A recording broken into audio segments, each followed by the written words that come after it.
Good evening, and welcome to Before the Doors Open, a four-part conversation series presented by the PGCC Galleries.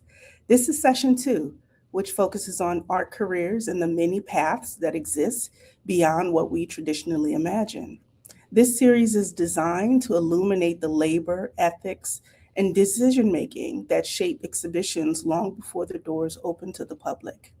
I am your host, Dr. Eden Ruff Presco, and I serve as the gallery director for Prince George's Community College. As many of you are aware, a new Marble Hall building has been constructed on our campus. Housed within this new building is an amazing new gallery space that we will soon be open with. We'll be opening with our first exhibition occurring in August of this year.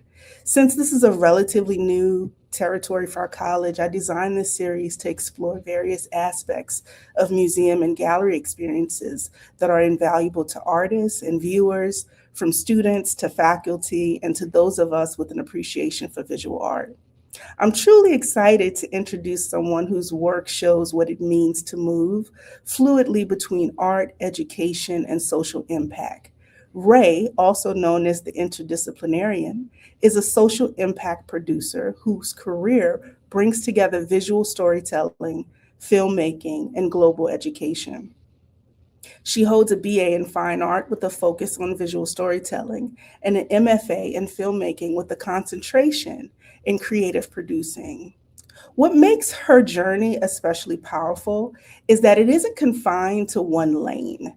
She has over 15 years of international experience as a TESOL certified educator and learning designer, working across cultures and disciplines.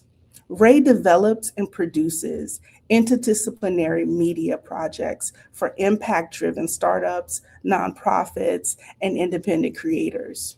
Her work focuses not just on creating content, but on raising the next generation through meaningful storytelling and intentional design.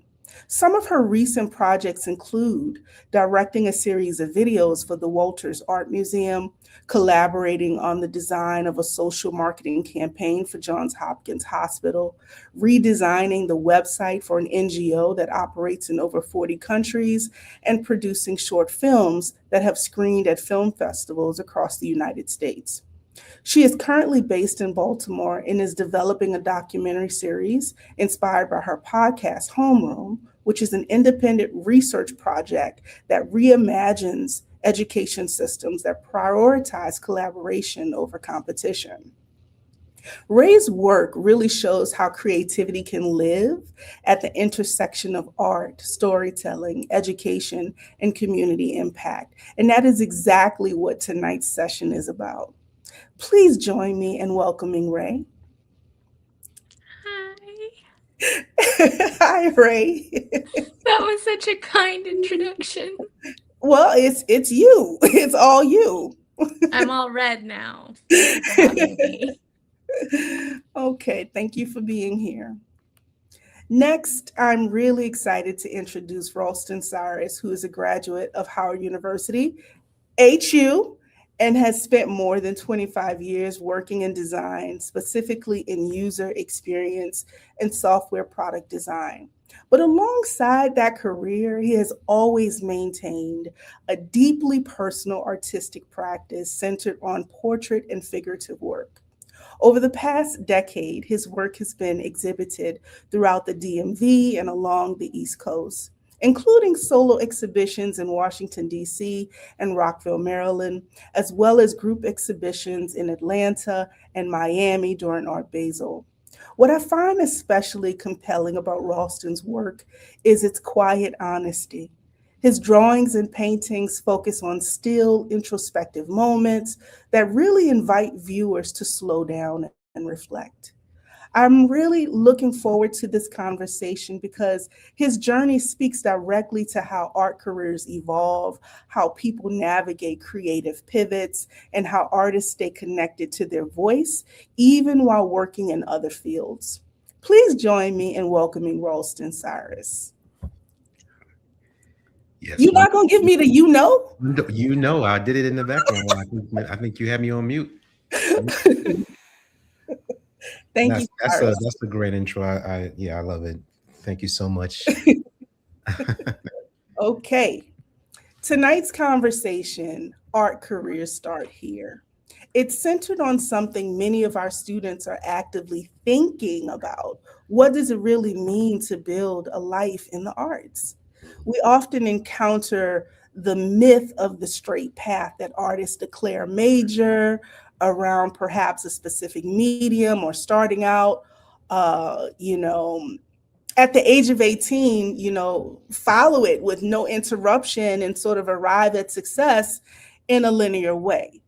In reality, most creative careers evolve, there's recalibrations, there's risk, there's even doubt thrown in there. So I've also seen where artists go through a process of reinvention. So I'm excited to chat with you, Rée and Cyrus. So I know that you all move across disciplines and industries, from design to painting to photography, film, and now Ray podcasting.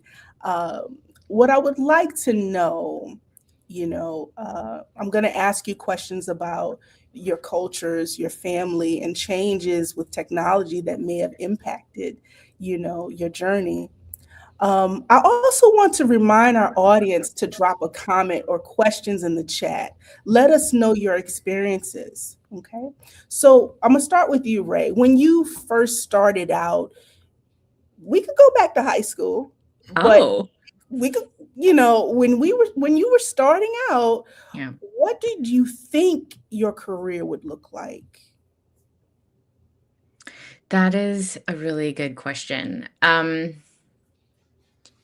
So you talked about family just right before, and my mother is the first female singer-songwriter of Korea. And so she kind of instilled in me this sort of responsibility to society. She inspired a generation of students leading the resistance against the authoritarian regime in South Korea in the 1970s. And so there was this like immense responsibility to be of service to your community, both locally and at large.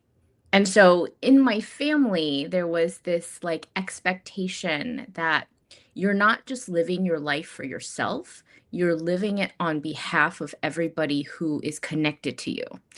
So it's kind of a lot of responsibility. And so I think my vision was just, well, how can I do that with what my interests are at the time?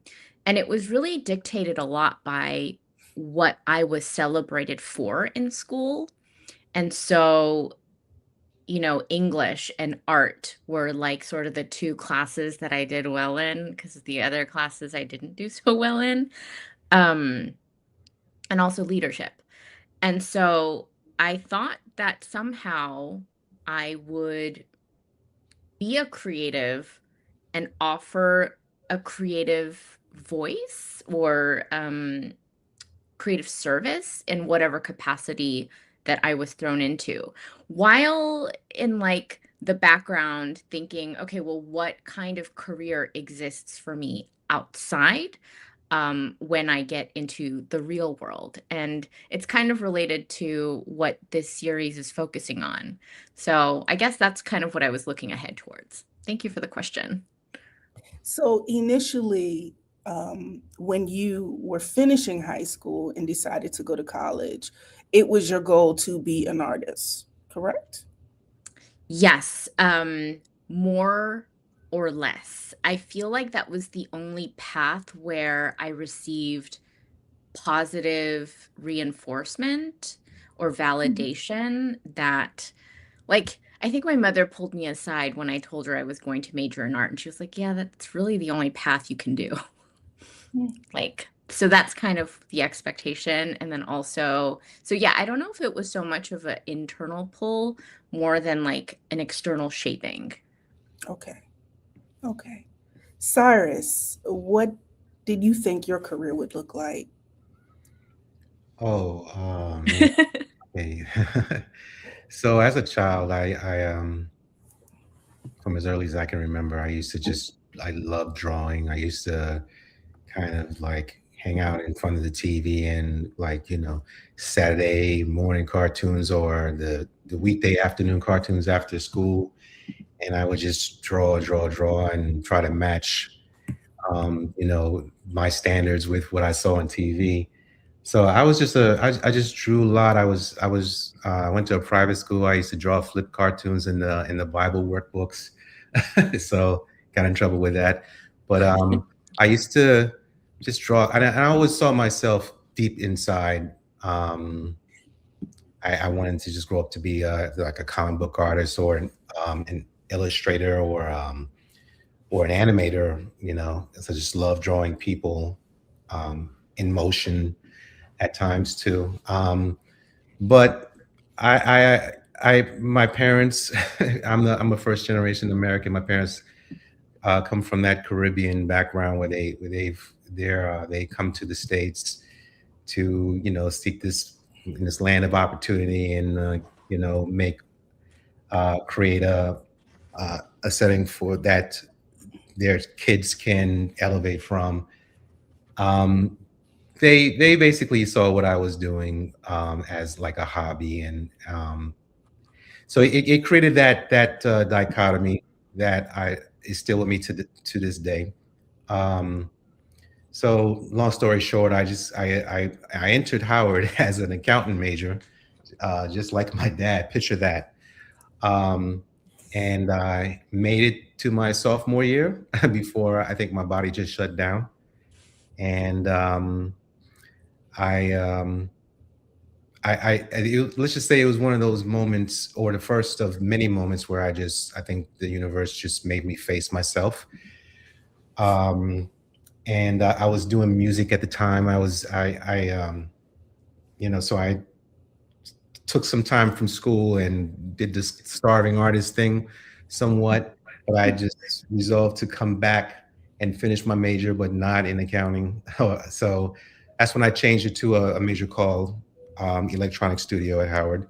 And let's just say, while I felt like I wanted to really go deep into um, the professions that I mentioned before as a kid, I also was again struggling with the dichotomy. So I wanted to find a compromise, I guess. So um, graduated and entered the field, working in web design, and so I guess you could say that's been my shadow profession, as Steve Pressfield likes to call it, Hmm. from Art, War of Art. If anybody knows that book, Yes. great book. Um, but I was a weekend warrior. I practiced at Torpedo Factory in Alexandria, portrait drawing and figure drawing, and it was just something that I just kept going, but never really had a vision for doing much more than that. Like, and but I just wanted to keep it going. I did some commissions, and I was just basically very much split between really trying to excel in my career, which, I don't know if I've ever really, been able to admit that's kind of like, not the deepest of my passions, if you will. But again, long story short, I'll fast forward to 2020 when the quarantine kicked in and we all had to work from home. Um, and I'm showing my teeth in meetings and doing my tasks, and I'm realizing like I have time to pull out the easel or pull out the beat machine and do some things here. Like, wow, this is something. This is okay. I can have some fun here. So I pull out the easel. and did some portraits on Bristol. I just wanted to challenge myself because I used to work in charcoal, and it was something more quicker. But graphite on Bristol was very like I just wanted to just do something that's antithetical to what I used to was always used to, and Hey, sorry. I. So let me ask you this real quick, Mhm, because we're going to come back to that. But I want to ask you this: when you were younger and you were um, pretty much, expressing an interest in art and doing things with material, mhm. how were you being invested in as far as that interest? Was there any investment? And Ray, you can pick up after he answers. You're saying when I was young, where was I? Did I have a conscious? Outside of your personal interest and you working with materials at home and such, Mhm. was there any external investment into that interest? Maybe from parents, maybe from other teachers, maybe from community centers. Um, no, not Hmm. not really. I was just always, was at school. Um, I had a lot of like people rooting for me at school, like, it's a no-brainer. You're gonna be something, you're gonna be a commercial artist or something like that. And I used to do little projects at school, or they'll give me little little drawing commissions. And I used to just draw so much for fun, but not so much from my parents and family. Bless their heart. I mean, they wanted the best for me, but they just saw what I did as a hobby. And there were times my father, especially, he was one of those super parents. He just wanted me to really excel in school, and you know um, you know so he was really putting all his energy in what he wanted for me. That said, I kept to myself for a long time, and then there were periods of time, even like through high school and even entering college, I wasn't doing much visual art. And then there was another period of time after I graduated and got into my daytime career. I slowed down in that, and I was not working on art that much. So it was always something that I just couldn't contain. But Hmm. um, I guess the energy and everything was just from within, and it was like, I guess you can say, I don't want to sound dramatic, but like a volcano that you just can't suppress. So I don't know if that hope that answered your question. Yeah, you answered it. Thank you. Right?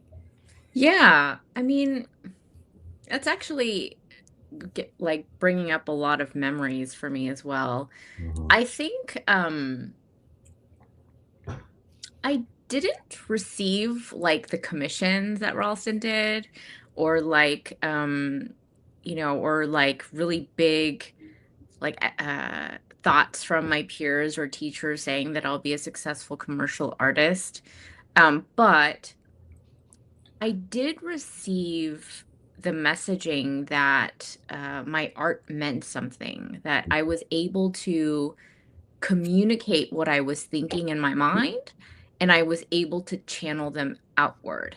And Mhm. that felt really important for me because, as somebody who was neurodivergent and didn't know it, like every time I had a thought, I would have like montages and pictures and like patterns and topography, like going off the walls in millions of directions. And I couldn't really transcribe those thoughts like linearly, uh, and did and none of those explanations really did them any justice. And so I was always sort of flustered, like, I'm speaking English, like, why don't you understand me? But Mhm. for some reason, when I was drawing or creating sculpture or creating with my hands, people understood what I was feeling and communicating. And so for me, it just felt really satisfying that I was finally communicating in a way that people could understand and then also reflect back to me that they understood. Okay. My experience with that is a bit different. I think you and I have had this conversation before. You know, I didn't grow up with a lot of, support as far as that nurturing, my interest, right? I had a lot of interests, but I didn't have that support. And so, but I was always self-driven to sort of figure things out.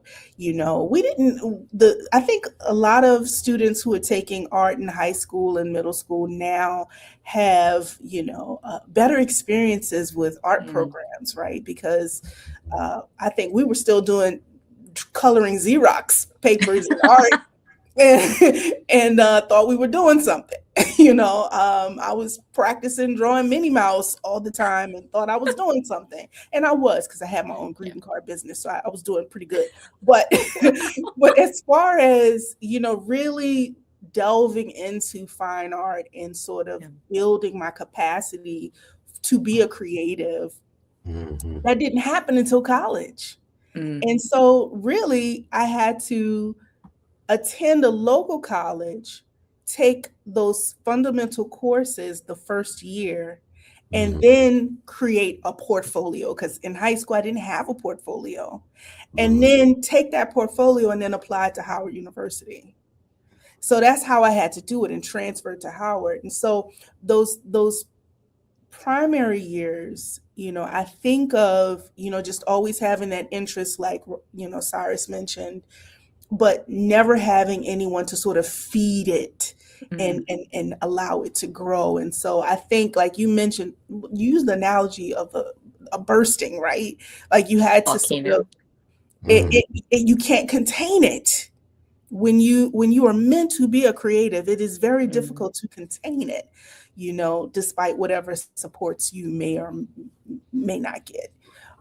So because of your journeys, you sort of had to work in various disciplines.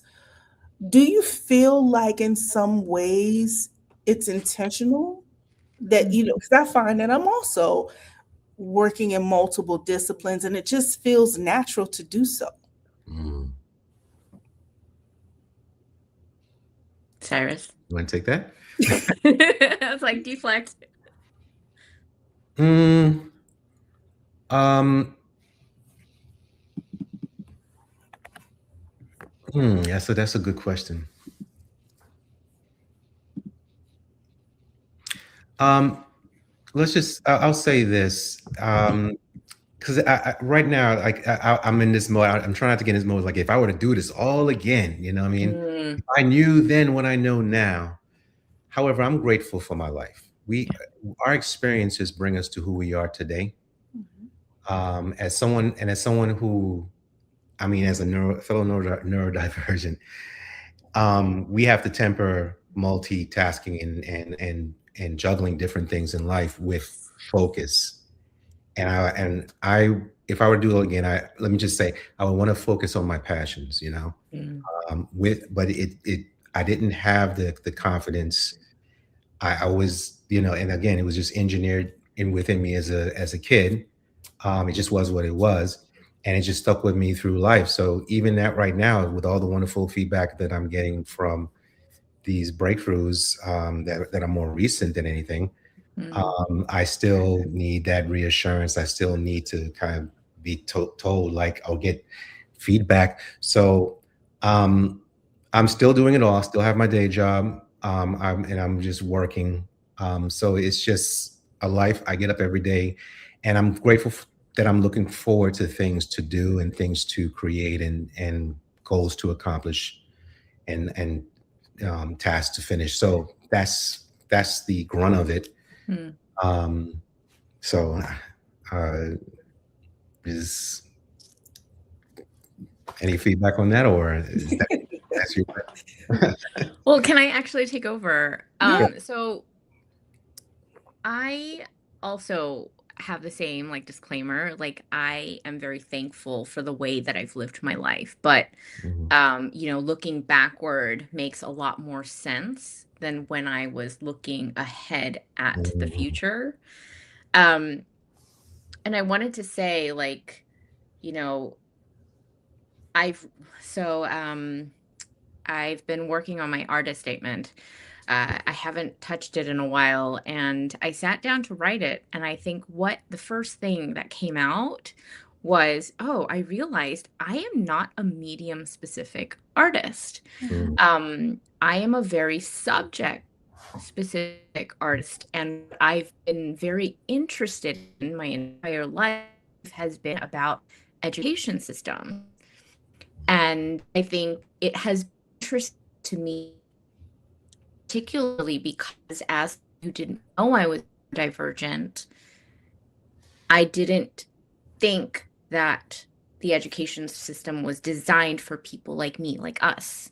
mhm, And so I always felt like there was a power dynamic injustice in play that had me on like life hard mode.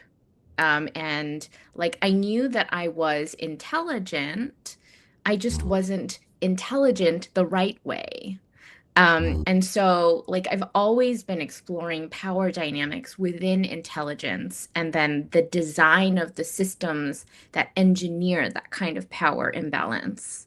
And so I didn't know it in the beginning, but I'm realizing now that I've never been medium specific and that one medium allows me to explore these topics to some level of depth.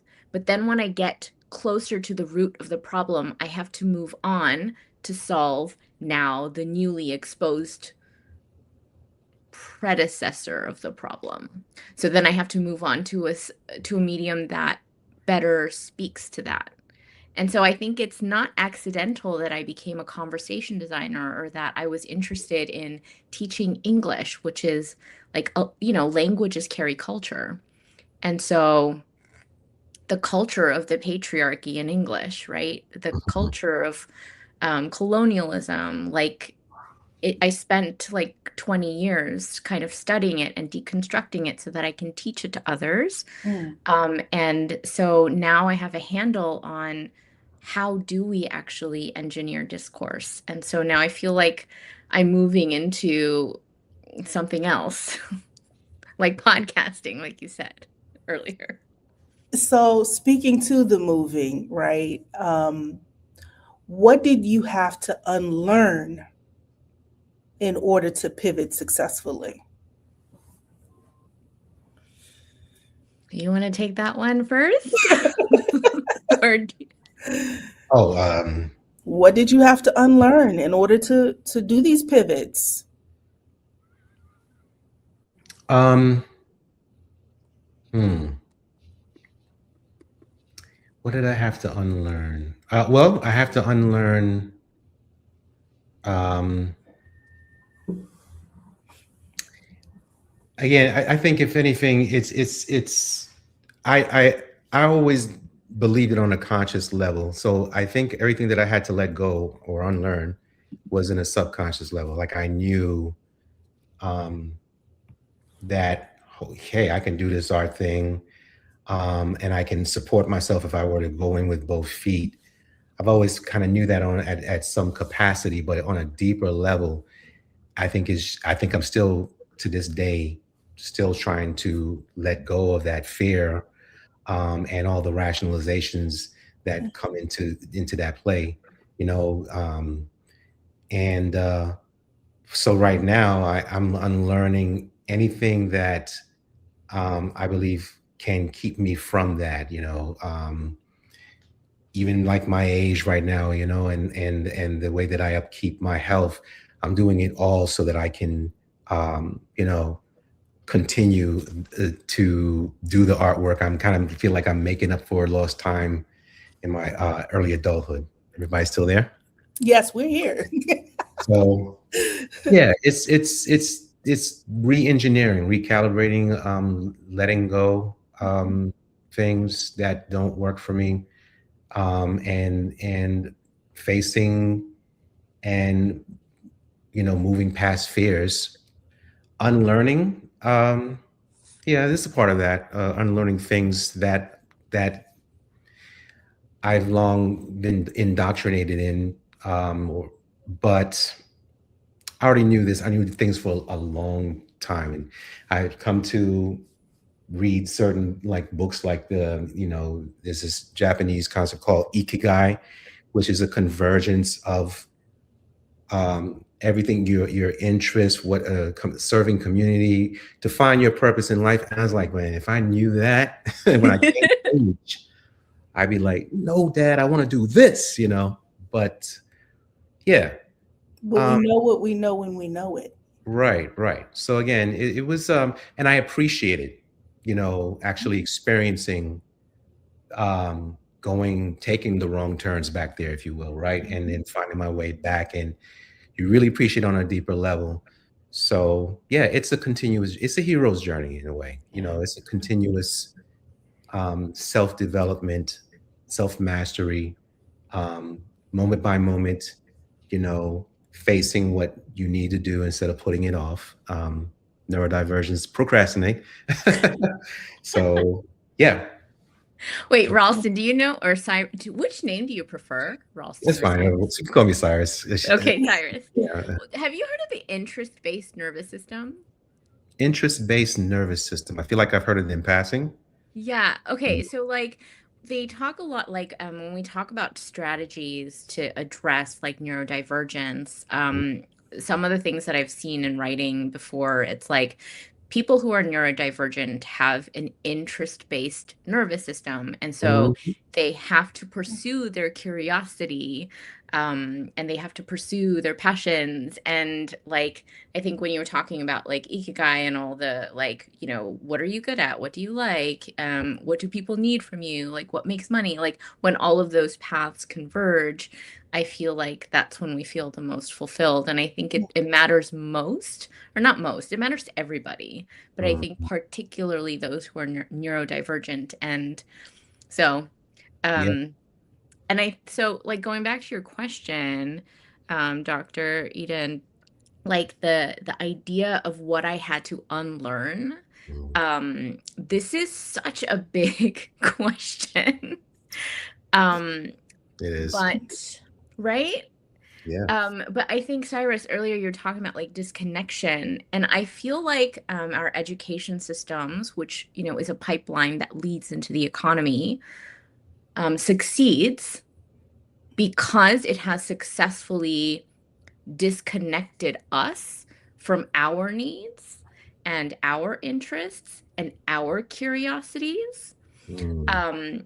And then when we get to like the level of politics, to like it has disconnected us from our each other. Mhm. And so what I've had to unlearn was this old system of living in systems that are engineered for us to intentionally be disconnected from ourselves and from each other, Mm. to now learning how to be connected back to what my needs and interests are, and how to exist in community outside of, oh, I'll pay you this if you give me this, right? These transactional relationships that our society sort of engineer. So that's what I had to unlearn. And I'm now learning Mhm. um, how to be in community with people when there isn't this expectation of, a transactional exchange. Mhm. Okay. Thank you. I'm going to actually add to this. There are two things I think I had to unlearn, if I can remember. Mm. Um, 'cause I may forget the second one. The first thing is that I belong in the room. Mm. Mm. There's this idea that, as a student, especially at Howard University, you're studying under some of the people who are in our textbooks now, right? Our professors were in our textbooks. So it's like, okay, this is bigger than life. What's going on here? But at some point when I graduated, I was always sort of distancing myself from them and me, Mm. right? Mhm. That I could not call myself an artist yet, Mm. right? Looking at the curriculum vitae of all of the galleries people presented at, and here I am, making comparisons. And so there's you should not be making comparisons to what someone else is accomplishing or doing, right? You have your own journey. And so getting stuck in that was the first thing. And I did forget the second thing.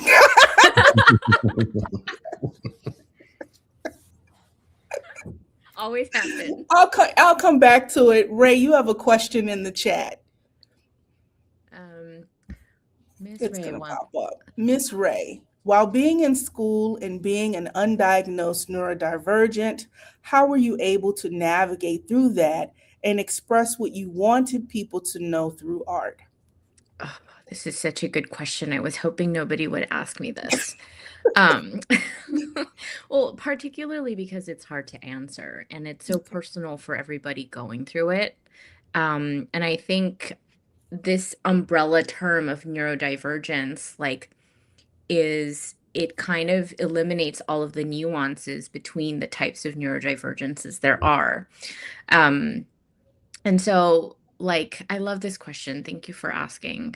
I think navigating through this was really challenging because I thought that being neurodivergent, like it when I was going to school, like this wasn't a thing. Like it is a thing now. Like people actually have a label for it. And during the pandemic, like a lot of people who are neurodivergent realized that they were, and there was a name and a label.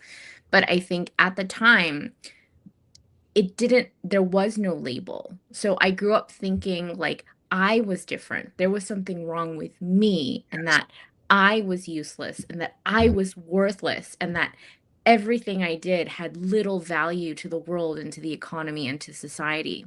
So it was a very alienating feeling. And so navigating it, like, and so I think art in many ways was a way for me to dissociate from the world that told me that I was wrong.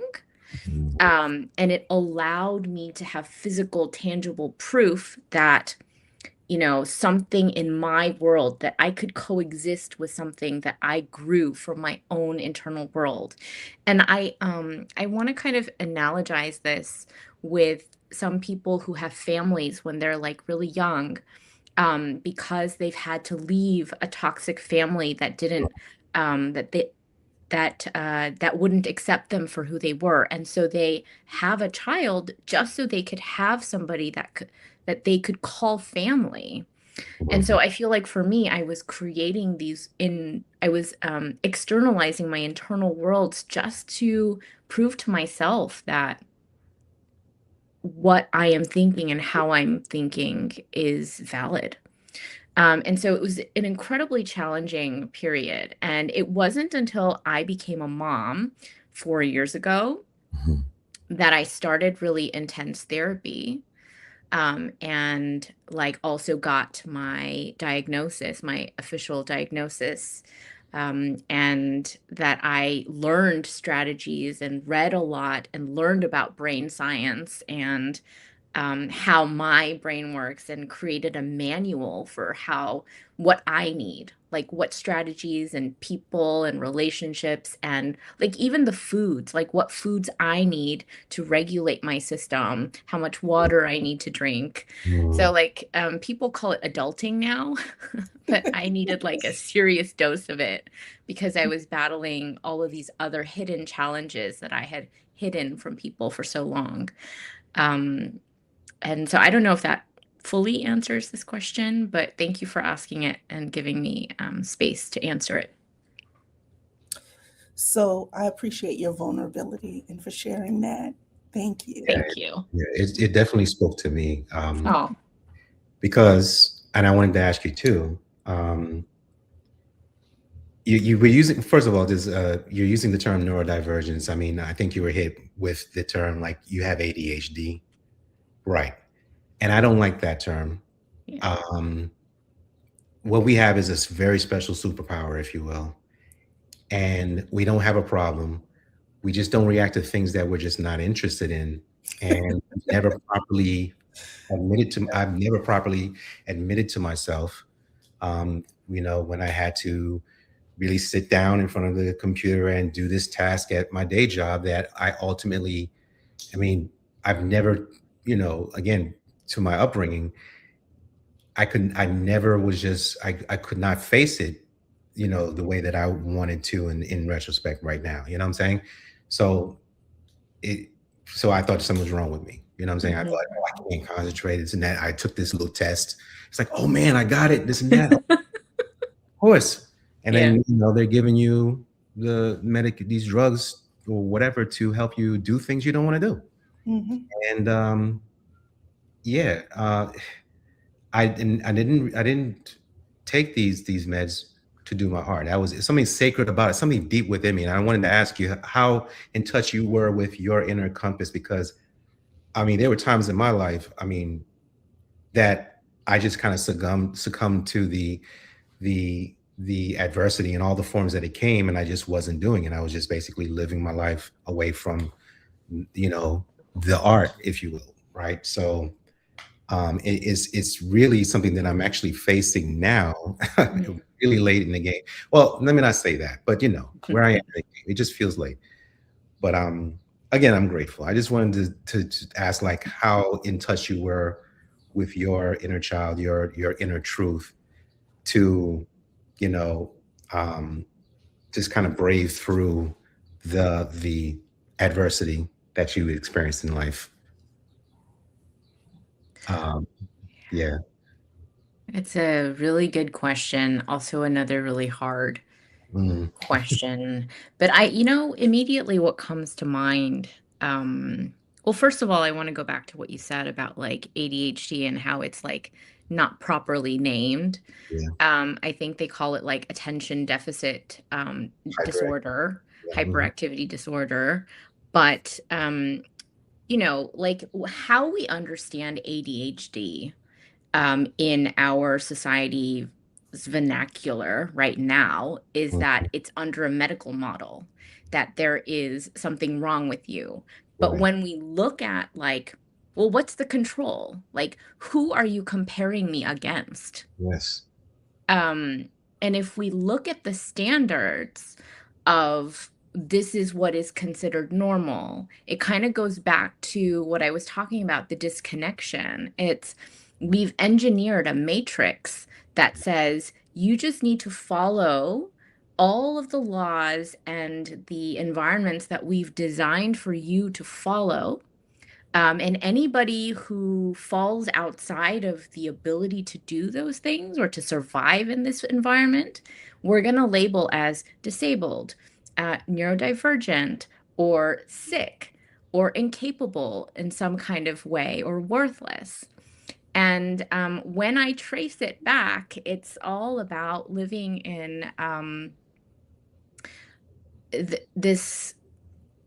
Well, I don't want to get too political here, but it really is like a socio-political economic model of you need a certain kind of system to make sure that there are people at the top who benefit from those who are at the bottom. Yeah. Preach. And Love it. right? Yeah. And so when we think about, well, who am I being compared against? That's when I realize, like, oh, well, obviously I'm not at the top, so socio-politically, economically. Mhm. And so I think like to get through it, it's like I have to create the environment where I feel like my skill sets are best suited. And Mhm. so I think in many ways I'm working towards a matriarchal context for what an education system can look like when we're not comparing each other against each other, but Mhm. collaborating, because none of us are supposed to exist in a vacuum alone.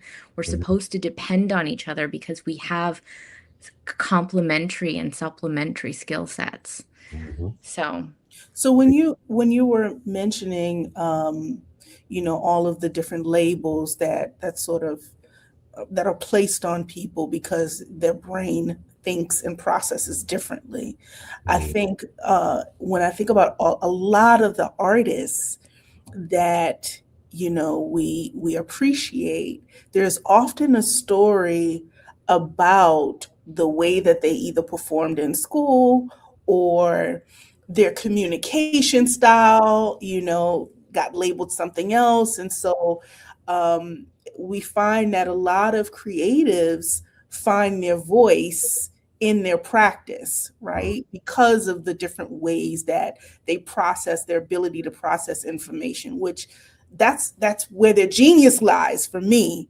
That's where I see it. Mhm. I have a question. What point did you begin to see your creative work as financially viable? Cyrus. Okay. um, my first solo exhibit in 2022. That whole year was, um, well, I went to support a buddy of mine, and he's like a mentor in a lot of ways. And he had a headline show at Strathmore. Um, and at the time, I was again, crack again. This is like 1 or 2 years into the quarantine, and just posting stuff on Instagram, and my little drawings on Instagram, and people were reacting to it, and I was like, that's until when he headlined a show, and he's supposed to, as an art headline artist, there's a thing that they do where they invite up and comers into this compartment in the mansion called the Invitational Gallery. And yeah, he called me and he said, yeah, I want you to fill that room, you know? Um, and so that was my first solo exhibit. And what I had to do to prepare for that was crazy. I had what I had, but it wasn't enough. So I worked for like 3 or 4 months to get everything ready in September, and they had they had another exhibit in November. I didn't tell too many people about the one in September, without digressing all over the place. Um, the feedback that I got was unexpected because I didn't see it in myself. I just said like, well, these are studies, okay, but okay, well, if they want to buy it, I put a price on it and this and that. And I sold some pieces there, and I was like, okay, you know what I mean? And the opening in November, where I invited everybody, I invited my parents, that was a great moment because everybody kind of looked at me and said, yeah, okay, we see you now. So it was a validation in many ways. Since then, I've been doing like group shows, stuff here and there. My last exhibit in DC and Petworth, solo show, and we sold half the pieces. Even bought one piece there too. Thank you. um, and it's more feedback. We did prints, and that I should keep going. It wouldn't be right if I didn't, um, you know, follow through and see this all the way through, and hit some new potentials. It's you're supposed to do this as an artist. So yeah, I hope that answered your question. So here's the thing. Yeah. Okay, so you've been a graphic designer for 20 plus years. For a long time. So how much of that work are you able to, assert your creative influence? Mm. Mm. I I think I had this internal kind of approach to approach my graphic design like an artist, but approach my art like with a design mentality. And lately, I've been doing that because my mission was to sell more, and I wanted to visualize my pieces in people's living rooms. Like, so I was thinking design, placement, space. The theme of my design is adjacent to your work, right? Like, it's called Dopamine Dreams. That's the latest exhibit that I had, and it was basically an extension of my past galleries or exhibits, where the work and the subjects of my work, the figures, they're all basically the mission or the end game is to get viewers to, to a place of quiet where they can go within themselves and be more introspective. And it's also a reflection of my journey, or my war with dopamine, if you will, to get in touch with my inner higher self or my true self. And that's where you'll find all kinds of answers and truths and connections with the universe or God, if you will. So I want that to be the foundation of all my pieces. And, it resonates with people, and yeah, people buy them, people buy it. And I wanted to touch people's lives. That's like, I feel, the service that I want to bring, to the world is work that communicates that. Okay. Yeah. Rée, financial viability. Yeah, so I've been thinking about this question, and I think I mostly okay, so I have never not been an educator. So, like, ever since I graduated from college, I was always a teacher, or doing something related to education. And so I always relied on my teaching job, to carry over my creative pursuits. And so I never, I think there was a period in my life, like, maybe in 2013, when I was like, oh, I want my own business, like making jewelry. That was the first time where I thought, oh, maybe I will lean on my creativity to become a financial stream, or a stream of financial revenue. But I think before that, I was treating it more as like an expression tool, and like a way to understand my inner world, and to create this internal world that's externalized, so I know that it's valid. But I think it wasn't until more recently, I would say, like in the past, I was like, oh, is that me? In the past, like maybe 3 or 4 years, when I started to like actually put my thoughts on social media. And that's when people started to see what I can do. And then people started to like message me and say, hey, I saw what you did there. Can you do that for me? And so it's kind of funny, because when I did try to make it a financial thing, like starting my own business, creating jewelry, there was like a blah response. But then when I started focusing more on, okay, let me just do this as like a creative voice thing, and actually articulate myself visually, that's when people started to message me. And so, yeah, I don't know if that answers your question, but I think it wasn't until I started showing what people I could do, showing people what I could do. Yeah. Nice.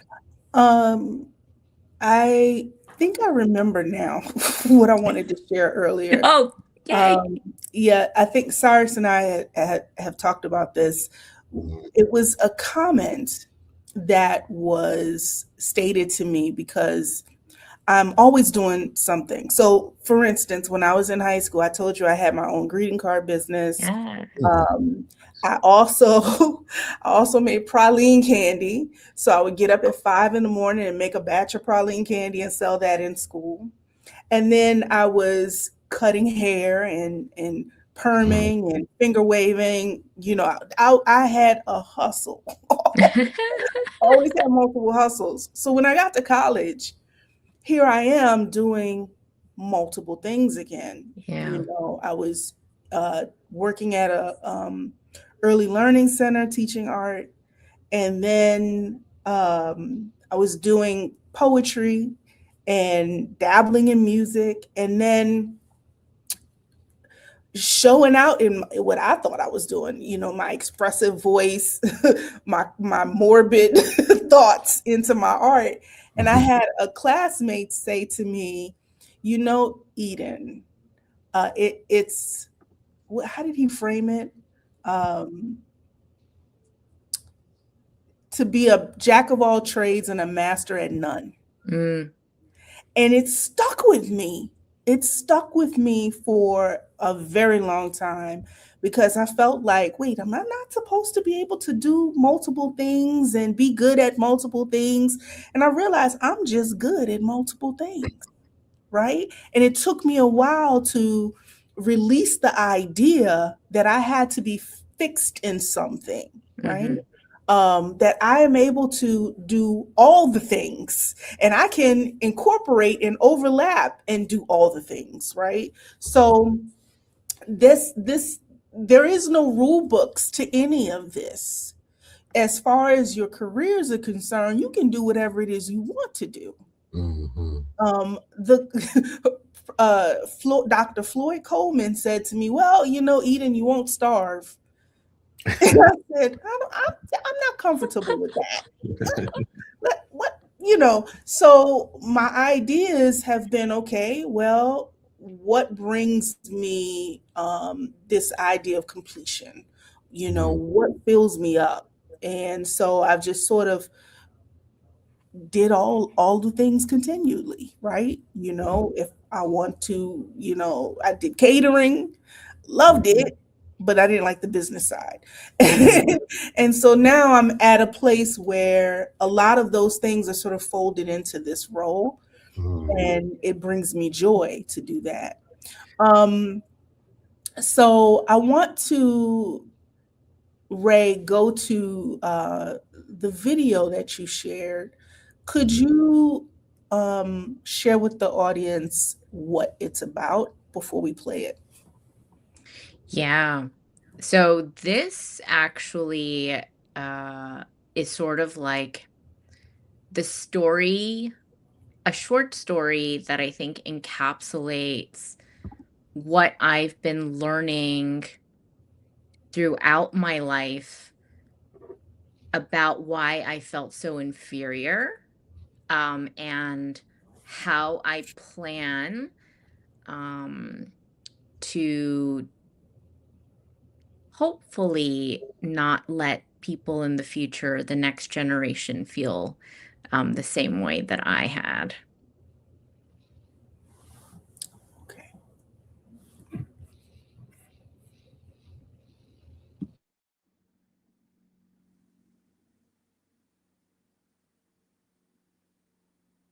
Scene one, bagel, take 3. I was 10 when I dreamed of establishing my own school one day. But there was a problem. I ranked far below my peers on every academic standard.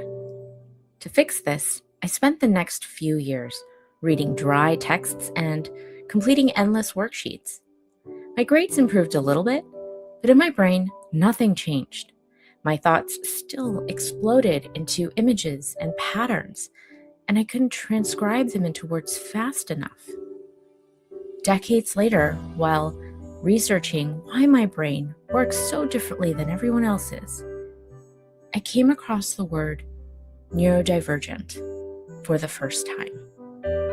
And what I learned was that not only was I not broken, I also wasn't alone. There were thousands of people who recalled their memories in cinematic montages and sequenced their thoughts like topographical maps, just like me. A few months later, I started Homeroom, a research project documenting the education journeys of people on all 6 inhabitable continents to understand other people like me. And I realized that my brain was designed for this, synthesizing hundreds of hours of qualitative information into insights, identifying common denominators, and collaborating with others to design systems and metrics which are inclusive of more diverse types of learners and thinkers. This year, I was accepted into a graduate program to continue this research at an Ivy League school, something my teachers, my family, and I never thought could be possible for someone who was slower than her peers. And I realized that sometimes your greatest liability can become your greatest asset. And it is this philosophy that will drive my school. One day.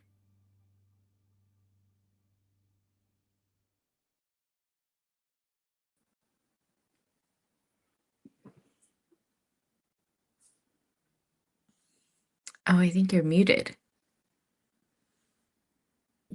I said, Rée, Oh, hello.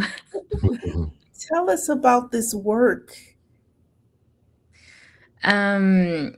So in 2023, so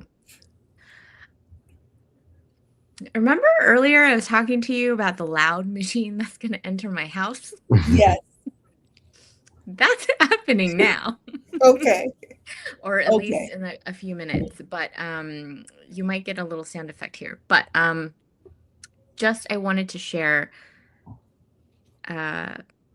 when I became a mom 4 years ago, I realized how little our society has prepared parents to be parents. Um, and, like doctors have like 15 years of like education and practice before they go off to help people. And parents get 24 hours before they have somebody who depends on them for everything, for the rest of their lives. And so I started a research project called Homeroom, where I started to interview a lot of people about their education systems, both at school and at home, to really be like, well, how to crowdsource information of how I'm going to do this, and to feel supported by the community and have the infrastructure, to make sure that I don't fail as a parent, that I don't let my daughter down. Um, and so that's really where it started. And then the podcast eventually led to me thinking, oh, this could one day be a dissertation. And then maybe I need a little bit of support from some peers and mentors to get this out into the world. And maybe I don't have any answers. And so hopefully people will guide me towards it. And I got into school, and I'm not sure if I'm going to go or not. I have until April 15th to decide. But so that's where I'm at with the research and the process. But I'm exploring, like, as a filmmaker, maybe this could be better suited for a documentary series where I'm working with the community towards the solution rather than me behind a laptop doing a lot of this research by myself, which I've already been doing for the past couple of years. So, yeah, thank you for the question. Can we go back to that first image? Yes, this one. Can you share what we're looking at? Yes. So the first piece that I ever did as an artist outside of college. So this was at a gallery in South Korea, and it's a performance piece where I am thinking about how schools really have to disconnect us from our emotions so that we can focus on getting good grades and all the stuff. And so this was my first exploration of dealing with anger in the real world. And my medium at the time was performance art. And so really working with the community and having them paint. So there was a four tables. One was where the people come and they dip their hands into this red paint, and then they rub it off on me. And I should have given you the other image where you see the back of my white clothing, but you have all these red handprints. And so it was really an exploration of community anger, like anger and exploring that with community. How was that received?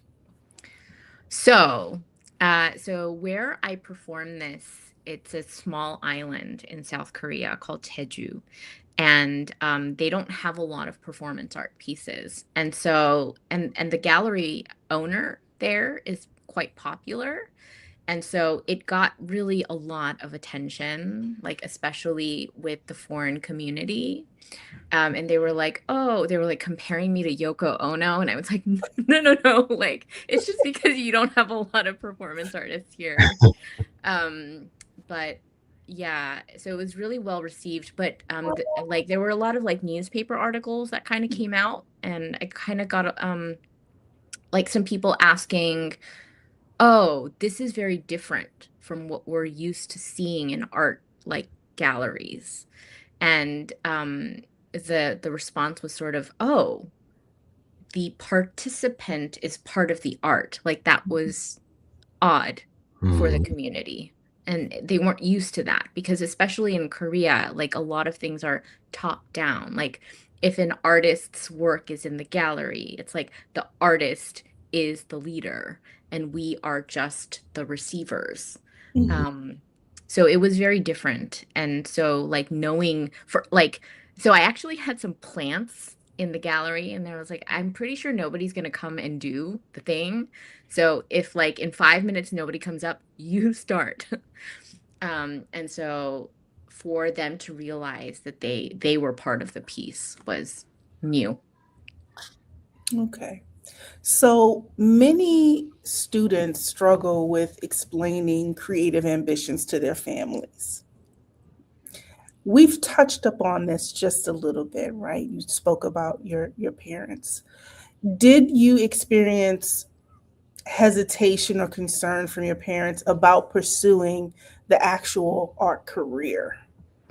We know that, there was some ideas about, you studying art, but once it was all said and done, and now you've graduated, how did you navigate those conversations about what your career focus would be now that you were college graduate? Yeah. Cyrus, do you want to go first? Well, I'll be honest. Thank you. When I, well, again, I wish I was. Again, retrospect. When I went into Howard as an accounting major, and that was something that I just thought that was what I should be doing. I scoffed at the fine arts department at the school. Like when I walked past there on the way to the business school, like, look at these weirdos,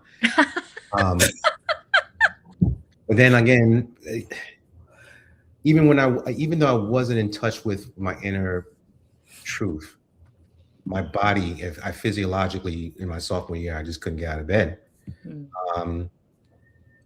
I changed my major a couple of times because I was in radio, TV, and film for like a year or whatever, and then that wasn't. So I found this major, electronic studio, and I told my parents, I said, I want to do this, and I said, so where is it in fine arts? Art? You want to do? I was like, no, it's computers. It's computer graphics, mishmash of this, so I can, And they said, oh, all they heard was computers, and they were like, okay. So it was it's a compromise, and I said earlier that this was like a shadow profession in the sense that it's kind of, I guess, in the football field of vicinity of proximity of what I really wanted to do, I guess.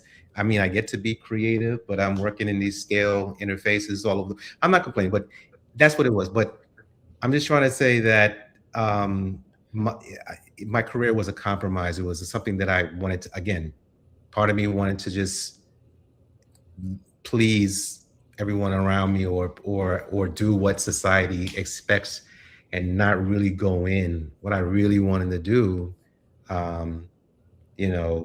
I probably required me to be in a whole nother school like Pratt or Micah or something. But no, it's okay. I'm here today, and I'm alive. I'm still practicing. I'm very grateful, um, and I'm just doing it all. Doing what I got to do, and then doing what I want to do, getting some in there. And it's I want to applaud both of you for finding your unique solutions to what the world needs.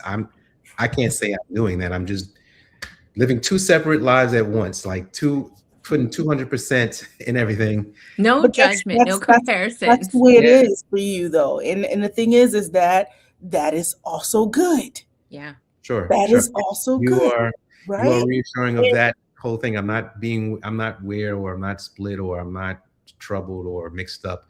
No, I mean, yeah, go at it, and give it your all in everything that you do. That's one thing I'll definitely um, credit my parents for instilling in me, like to do the best in everything that you do.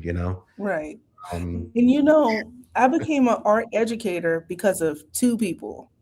One was Dana Tomlinson. She mm, was a friend in college who was in the School of Education. She was studying to Mm. be a teacher. And she just told me, you should be a teacher, mm, right? And while I was taking classes in the art department there, Al Smith, mm. he called me a paradox, but we're gonna get over that. Like it is a paradox, Fascinating. whatever. Uh, but he talked about coupling, your visual art practice with education. Being a professor or a teacher allows him to be the creative person that he is, and he's maintained this amazing career. By the way, he has work in the African American Museum of History and Culture. On the lower level in the HBCU room, there's a work of art by him. Mhm, And so he was able to still, navigate this amazing career, but here he is. He's also a professor educator. mhm, So having a duality of it may seem like, okay, well, I'm kind of just making it over here. No, no, no, no, no. It's still good. You're still creating, you're still moving forward, you're still progressing, right? And I'm pretty sure these are some of the the experiences that our students and all students are going to be experiencing as art mhm, creatives, right? In studying to be artists. One of the things I have a question about, did cultural expectations influence how you defined success? I'm going to start with Ray on that question. So this is really tricky because when I speak to a lot of fellow Korean American or Asian American or, first generation American born mhm, Asian people of Asian heritage, they all tell me about like the tiger mom or like the real hard expectations that they placed on their children to strongly assimilate and succeed and go to top schools and get the accounting, lawyer, doctor jobs, like either because my mother knew that I was special when I was younger, or because she didn't really buy in to the whole capitalistic structure herself. mhm, I didn't have that growing up. Like, and so for a while, I was really upset. I was like, did nobody think that I was capable of following this path, that nobody wanted me? Nobody thought I could do it? So I was like really angry about that for a bit. Um, but I had zero pressure to conform or do something that people expected me to do. I think I got that from like my cousins, like one of my cousins, a doctor, another one like went to Berkeley. Like they all went to really good schools and they all made their parents happy and proud. And I was like the weird single, like, daughter of a single immigrant mom, who was also a weird black sheep of the family, who was also an artist and, like, this, like, rebel. And so, yeah, by whatever reason, I did not have the same expectations that my fellow Asian peers had. That said, I do think that culturally, like, having been born as my daughter, I was very proud of my mother's voice because, being the first female singer-songwriter and, like, who inspired a generation to rebel against something that they didn't believe in politically, Amazing. that was very inspiring to me. And so I think maybe I had that pressure on myself looking back. I don't think anybody had that expectation. But maybe I had that for myself. So Okay. thank you for that You know question. what? Thank you. Cyrus, I'm actually going to reframe this question for you because you've mentioned several times about your parents' ideas about you studying art. How do they feel now?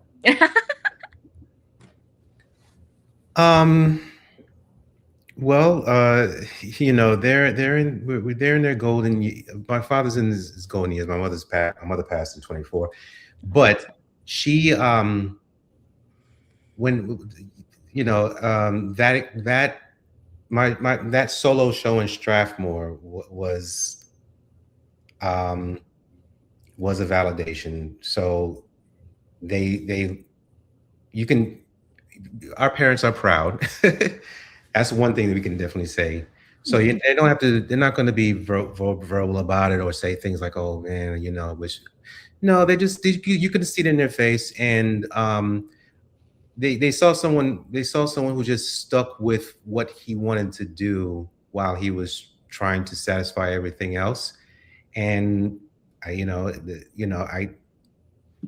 turned up in the Strathmore, and so that was that was very yeah, that was very fulfilling. In I mean, it's very, very fulfilling. So I still have my day job, so it's not like I'm doing this full time, and I don't mean that in a bad way or anything like that. Um, but you know, I think like I said, I'm able to just juggle both of these worlds and put time into the thing into my passions. Um, I feel like I'm forfeiting things that I wish I could have nurtured in the past, but it is what it is, you know what I mean? And it's who I am now, and I'm like I said, I'm grateful.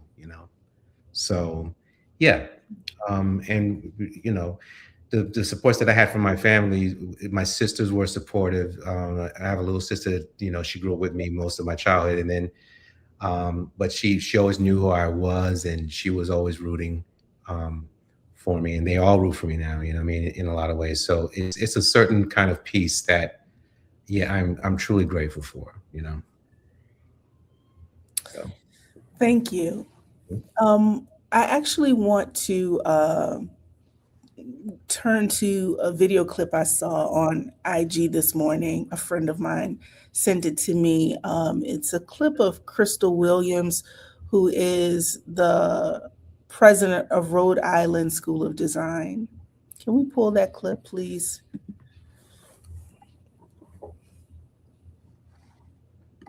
Been thinking about the value of artists and designers in these times. And so first I want to congratulate all of the young people who have been admitted to RISD, and I do hope to see you here in Providence in August.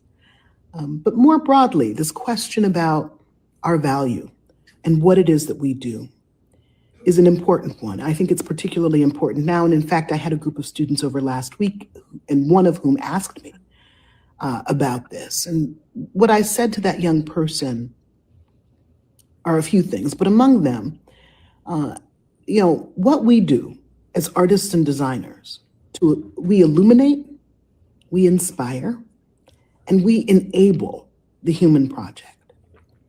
And in these times, there is no greater thing to do than to illuminate, inspire, and enable humans. So I think it is a thing of not only great courage, but incredible importance to be an artist and designer.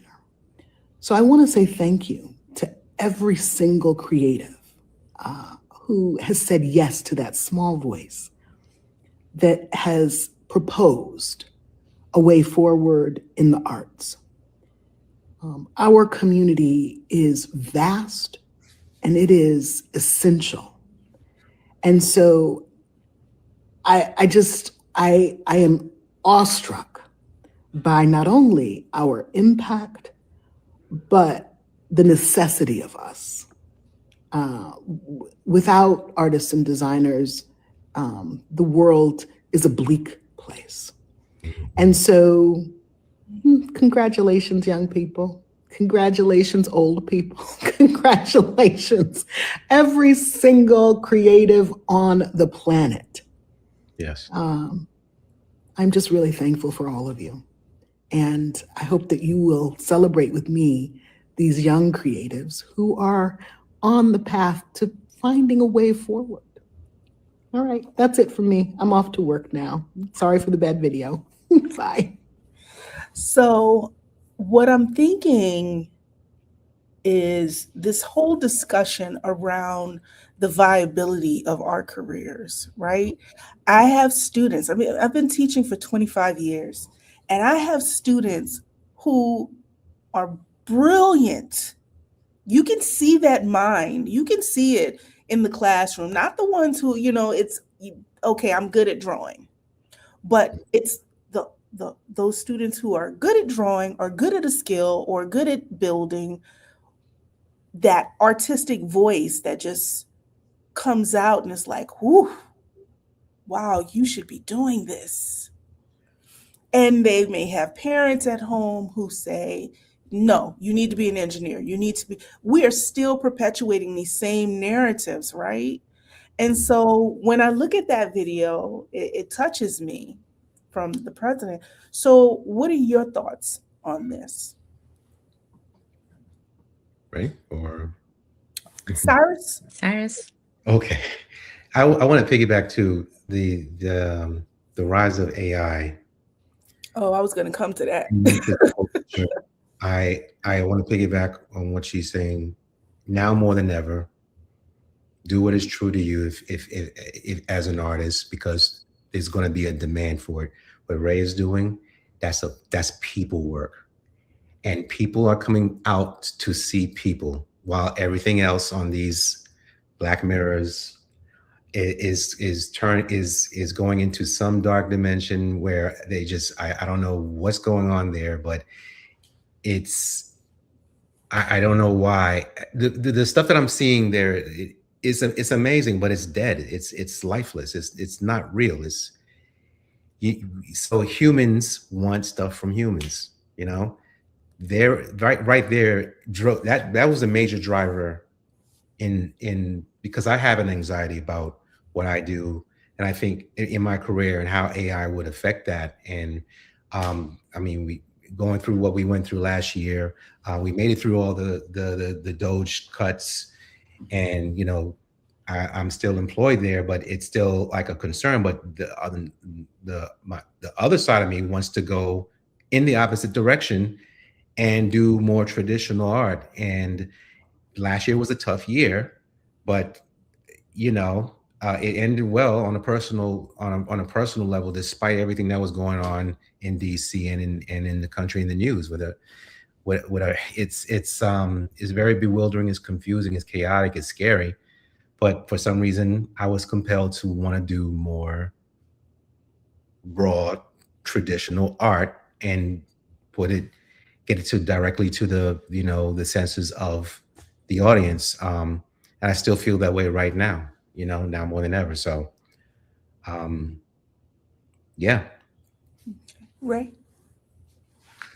So, so I'm in my 4th season of the podcast, Homeroom, and something that the fourth season is really synthesizing what all of my guests in the previous 3 seasons have been saying. And when I was synthesizing answers and the episode for the second episode, I came to realize that what I've been hearing from my guests, Dr. Eden was one of them, is that we need to raise our children to be the most human they can be,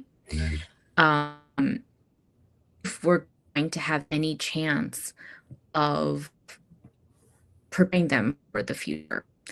And so just think about the clip that you shared with us and about like how art is really a way for us to explore our humanity. I also think of it as a way to really explore the connections with ourselves. And I love what Cyrus just talked about, like do people work, because people will come out to see people. And that, like, I don't want to see AI slop. Like, I don't want to see what AI has created in representation of humans, because nothing that I have seen that has been created by AI has moved me. And I'm sure like we're gonna see your work, Cyrus, but as soon as we were doing the meet and greet right before the live started, I saw your work and I was like blown away, and I had like 50 million questions for you because I was so moved by what you created. And so I just really think the more that we have the freedom to create what comes from our imagination and we can share it with other people to communicate and connect with each other, it's a tool for connection. So amen. Thank you. yeah. You know, let's go to your work while we're here. You just brought it up. Cyrus, I want to know about, you know, your process as far as the subjects and how you maneuver the creative process. You don't have to go all deep into it, but you know, because we have a number of images and we want to see them, including the one that will live with me. Yes. Thank you. Right there is a flyer for my most recent exhibit, Dopamine Dreams. Last year, pretty much most of last year, I rented some studio space, and that was scary to do, but I was able to work on multiple pieces at once to prepare for this exhibit. That was from the Strathmore exhibit, but we presented in the last exhibit. So to answer your questions, I love capturing what I've been doing lately. I've been really kind of bent on capturing the subtleties of human expression. I don't want to do portraits or anything where people are smiling or just doing, whatever you see in the Sears photo, family photos or whatever.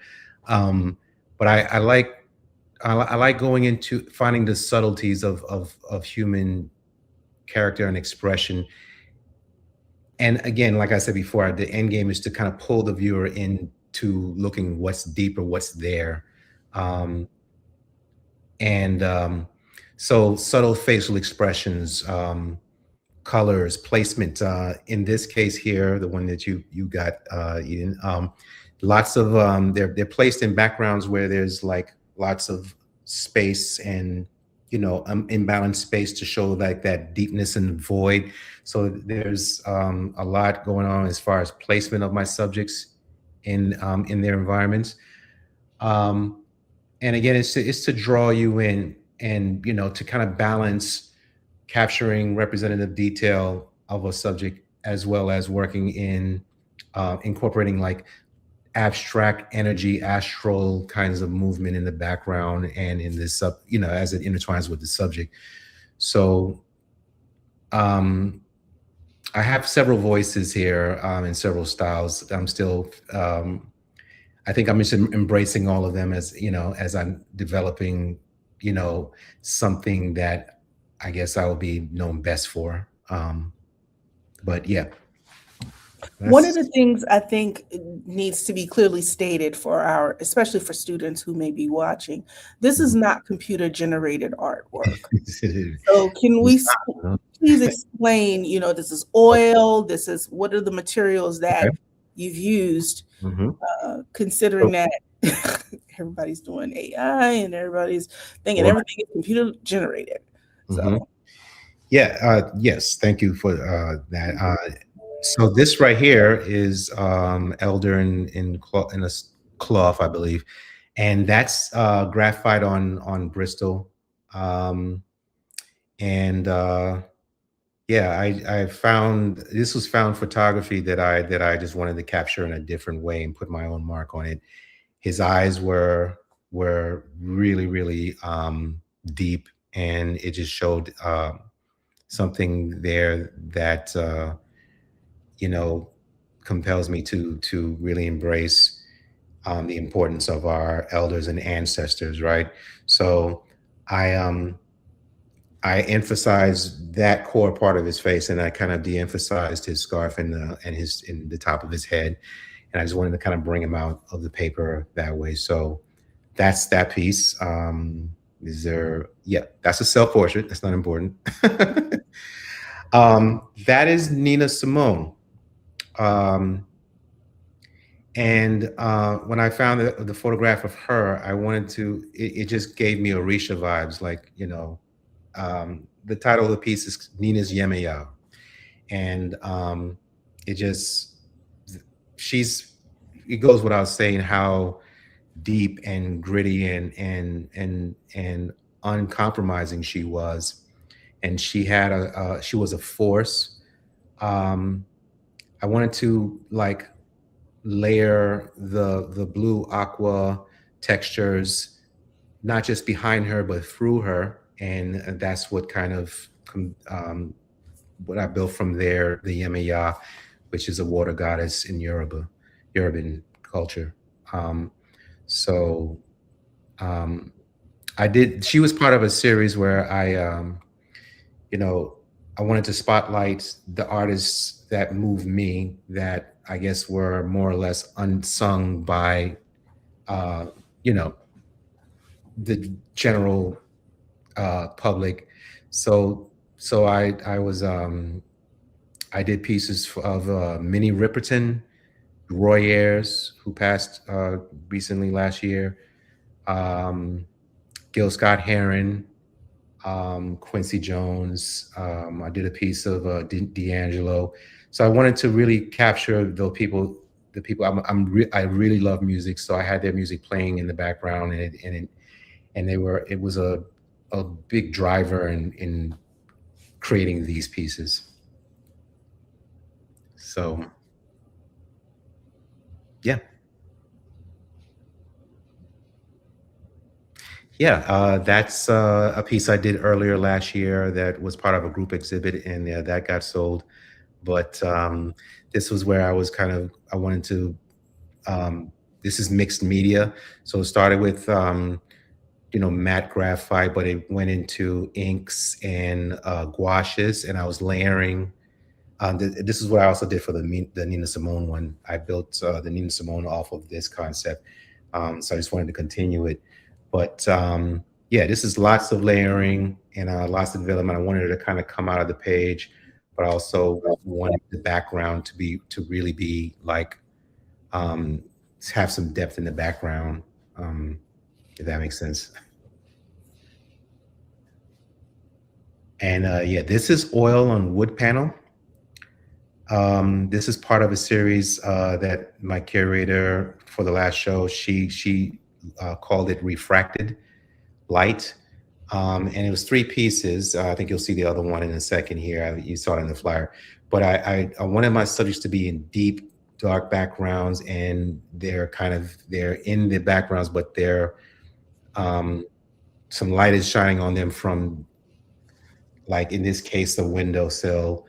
Um, and I just wanted, it's again where I really wanted to capture, um, the kind of mood that draws people in, like what's going on here, as far as like, you know, the introspective, um, you know, um, discipline that we need to have in all of ourselves, that we don't put enough, into. So this is another part of that series.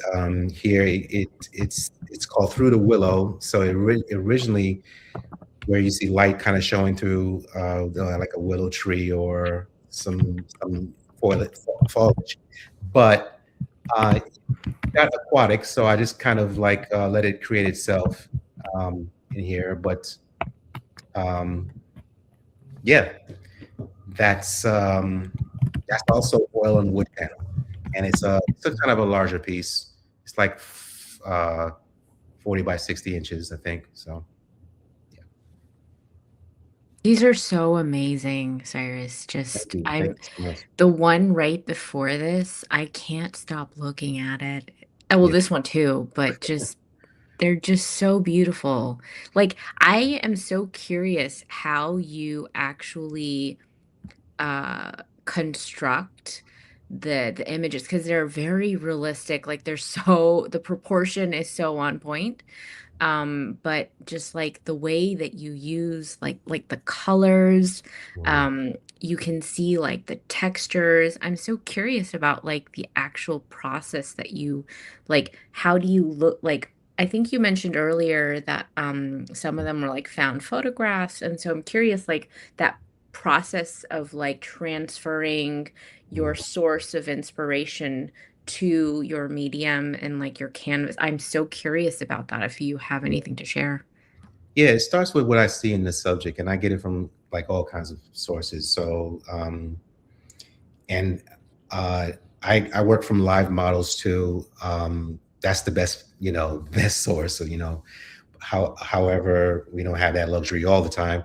I see images all over, and if something strikes me, or I get an idea or how I would like to portray it, then I start there with that source, and then in some cases I'll take it into Photoshop, or and then manipulate it, the image there, to kind of really make it dramatic, or get it to a place where now I feel like I can capture that on the canvas, right? And then when I work it in canvas, then it takes on another life, and it goes in directions on its own too. So it's a balance between, intention and, allowing, for possibilities and spontaneity, letting it kind of create itself. I had the intention to do a series of, like, again, just these subjects in these dark backgrounds with light shining on them, but just do it in a different way. I'm also really into nostalgia, and I want people to be in some kind of way taken back. I love like music of the 60s, 70s, 80s, and I just feel like, this is one of those pieces where I feel like it can kind of take you back there, reminds you of someone, in a way. So yeah. These are just so incredible. Thank you. Thank you, Cyrus. I want to ask, when you think back to your time in, your journey, your educational journey, for either Rée, your BA or your MFA program, or Cyrus, your time with Howard's art department, is there something that you feel like the programs missed? When you graduated, did you feel like, I wish I would have had more experience with this? And I'll give you an example. There are some institutions that I've learned that actually build their student artists for gallery spaces, Mm. right? And so a lot of those artists graduate from those institutions and then they're immediately in gallery spaces, professional gallery spaces. Mm. I feel like even though I had the privilege of studying under some reputable artists, that prep work for seeing ourselves as a business, because Mm. if you are an artist, you are also a business, right? You have a brand, all of those things that come into play that I feel like some art programs fail to prepare students for. Mm. That's me. What are your thoughts? Is there anything specifically that you feel like you wish you would have had more experience with prior to graduating? Mm. You want to take it, Ray? Or Yeah, actually, so I've actually been writing about this and also preparing to speak about this. But one thing, so I have my MFA in filmmaking, and For one Micah, thing, yes, from Micah. yeah. And one thing that I really wanted, so I wanted to go to a school for filmmaking that wasn't just exclusively filmmaking. Like I wanted to go to an art school because I knew that what I wanted to do after going to school was to be fixing education systems. And so I knew that on the outset. But when I was in school, I knew that I wanted to like take classes in this department and that department, because, and that's why I wanted to go to an art school, because I wanted to gather all the strategies so that I can take it into the school building aspect. But something that I had a critique of was that a lot of the programs, and not just the filmmaking one, really prepared students and their voices, or gave them a platform for like how to think about their voice and how to think about articulating and communicating what's in their minds. But I felt like they weren't really preparing them for the economy, like you said, right, Dr. Eden? Like, how do you have a sustainable creative practice as a creative professional once you leave school? Because once you leave school, you don't have the teachers, you don't have the peers, you don't have the weekly critiques and like the people coming to look at your portfolios or give feedback on your work. You don't have that community anymore. And so, like, one thing that I'm preparing, and as I'm speaking around colleges, is how do you prepare your personal brand, and how do you create a calling card for, hey, this is what I do. And so, if you are doing something like this, I've already done all the thought work and the research, that I can be a nice thought partner to help you think through this or do some of this.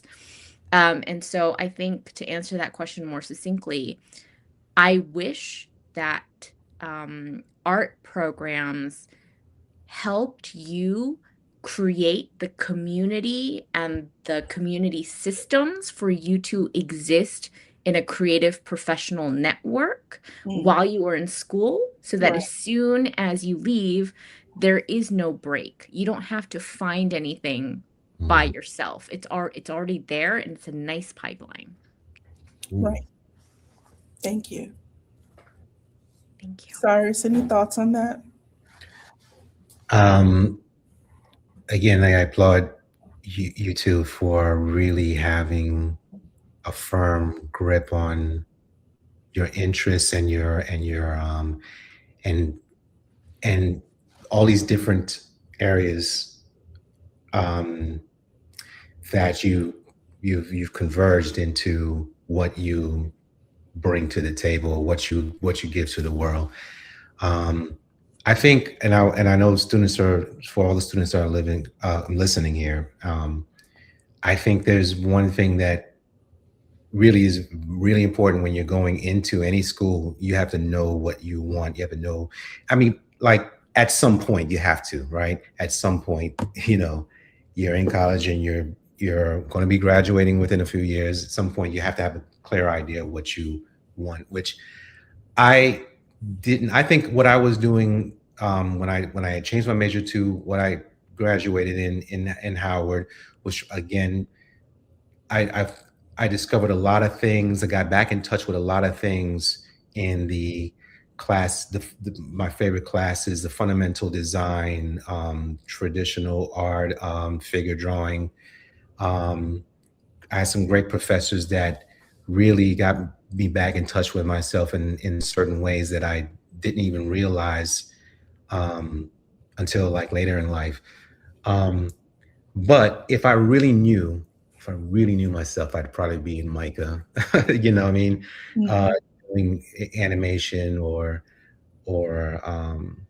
you know, when I graduated, I wasn't really prepared, and I think what Howard taught me a lot was you've got to hunker down and do your own research and learn things.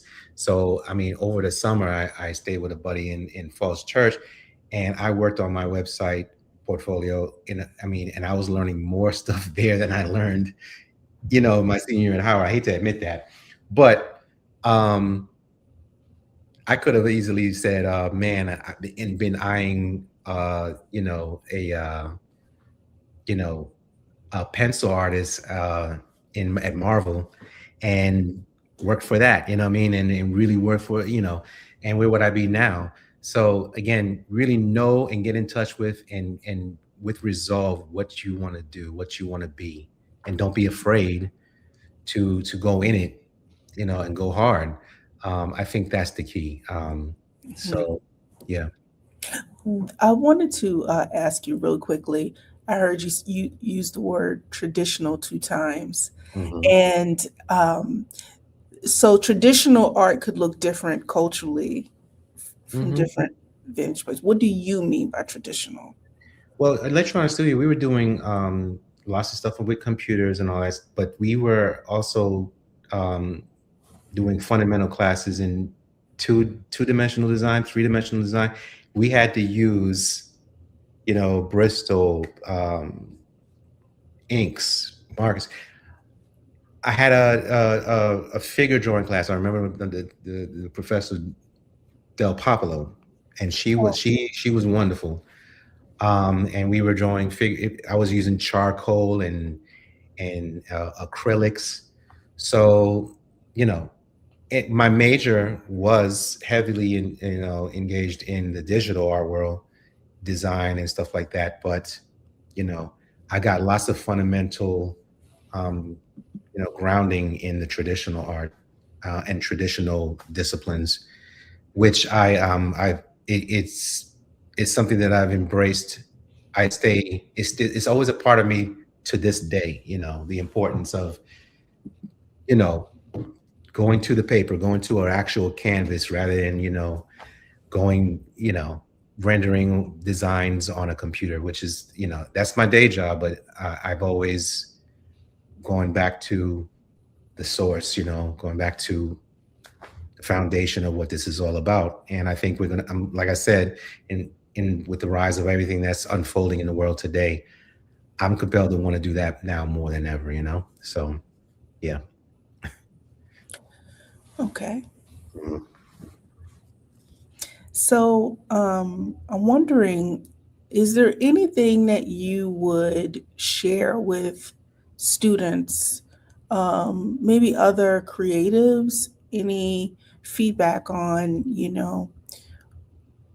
how do you developing their careers or moving forward, navigating the pivots? Anything you want to share or say to them?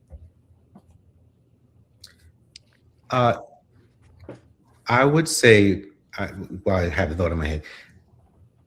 um, stay be Stay grounded in your authentic self. Like I said, now more than ever, in a world where it's just becoming increasingly artificial. It's getting weird out there. I think people the want stuff from people. You see it in all kinds of these, these areas. Like the vinyl culture is exploding right now because of the very thing that's happening online. You know, what I mean, with AI music and all that stuff is crazy. But no, people are going back to real human developed um, work and creativity. So don't be afraid to go for it. I think there's going to be a demand for it. I think there's going to be a demand even more so now than before, and an appreciation for it more so than before. Comic Con outlawed any kind of art from AI. You know what I'm saying? We want stuff from people. We want this to be hand drawn. We want this to be hand created. So Fabulous. it's happening all over. People want stuff from people, and it's going to be. I mean, yes. I mean, AI is going to be wherever it is. I think it's a bubble that's going to level off and be present at some capacity. But in all this crazy stuff that's attacking our attention spans and numbing our brains and all that, there is this, or there's this impulse and it's a in in people to come out and reconnect with people. Right now, we're at a place where I think we're yearning for that, and I think we look to artists to help direct that, that resurgence of and reconnection. You know, Thank you. so Thank I you. say go for it. I think don't be afraid. Be afraid to go into something that AI is going to take over. Mhm. That's gonna happen. But really, the creatives should be doing fine. You know what I mean? Should be doing great. Again, people want something from stuff from people. So Right? Yeah, that's such a great point. I think that's like, if we take anything away from this conversation, like that's really important. That's a really important one. But something that I would love to impart on future uh, creative professionals mhm, is like, if I think of like the visual diagram of like, like a target, right? And there's like the center target, and then the circles, the concentric circles kind of keep going outward. I think of us at the center, like, I think of that as the monologue, right? Like, what are you saying for yourself that is a connection to who you are? But once you've gotten pretty confident about who you are and what you're saying, mhm, the next circle is dialogue, right? So who are you speaking with? Who are the people who you enjoy having dialogues with? And then the next I guess branch or layer is the conversation. So what are the types of conversations you enjoy being a part of? And the final one is discourse. Like, what are the things that are happening in society? What are the topics and themes that are interesting to you? And so once you get really comfortable with who you are and what you're saying, in order to be a successful creative professional, you have to be able to get to the discourse level, and be communicating who you are, mhm, um, to be successful where everybody is asking for your attention to help them with their projects because they want your voice to be part of their discourse.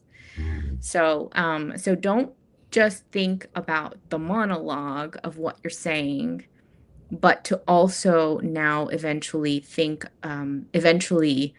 work towards discovering what the discourses are that you want to be a part of.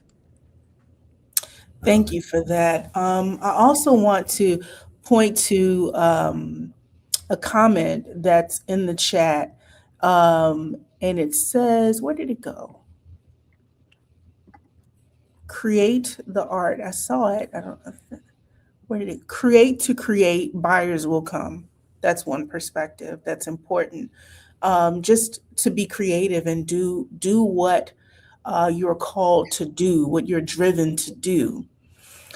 Everything else, I just feel like, as you develop your visibility, as you develop your branding, as you continue to explore your artistic voice, I think your audience will find you, right? Your audience will find you. There's a market of artists who are playing to the dollars, right? And that's not necessarily in alignment with like gallery spaces per se, if that makes sense. That's probably a whole nother episode. But just to remember that it is okay to explore, it's okay to make mistakes, it's okay to be unsure, it's okay to move in fear, right?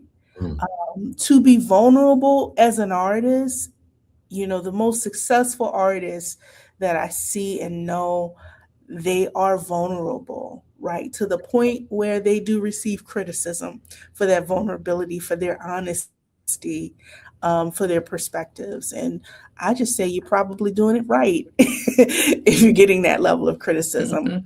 I want to just get to, we have about 4 more minutes, but I want to get to, first of all, Cyrus, there were a couple of comments in the chat that were for you. K Wade 5790 said maybe an MFA is in your future. I saw that. I was trying to join the chat so I can respond. Thank you for the, I mean, the kind, responses to the work that you saw there and everything. Yeah, boy, there's so many things I want to do. It's just not enough time, man.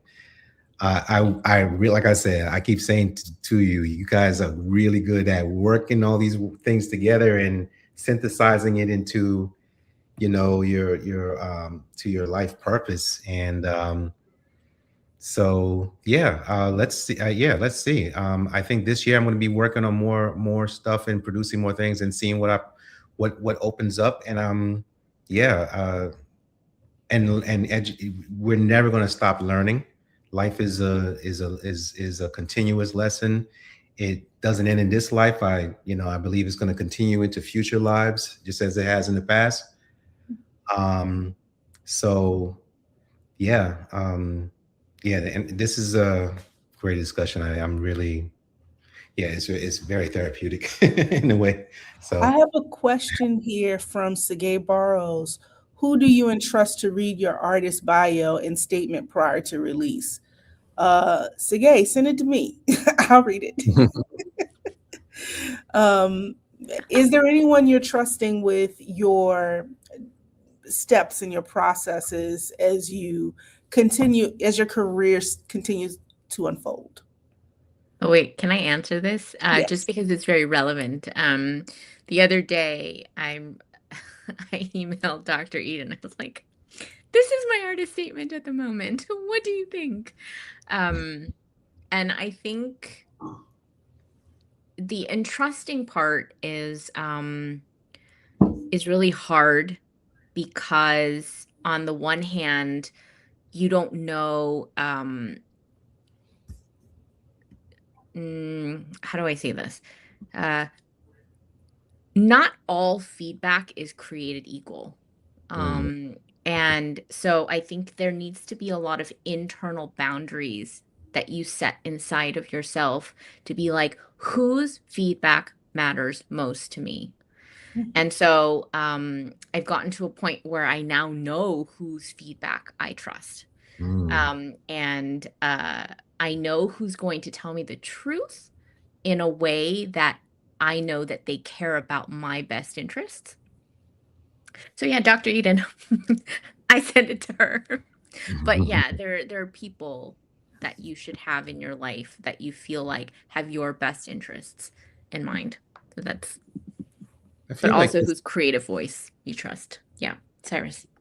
No, yeah, I feel lucky in a lot of ways, but I think there's something deeper at play here. That it's a correspondence with the universe. That it's some natural laws that I really firmly live by. I really believe it. Like what you put out there, if and if you're true to yourself and you're authentic and you're working hard with that virtuous attitude, the universe will give you the feedback. It'll come in the form of people that you resonate with, and it's just they'll be like angels in a way. And I've everybody that I've encountered has been that way. Eden is the latest and greatest. I'm an angel. Hallelujah. And I'm discovering a new angel She here. is. You your art is your service, and it's something that I've come to this understanding in a way that I haven't before, because again, I grew up thinking this is an insignificant hobby, you know what I mean?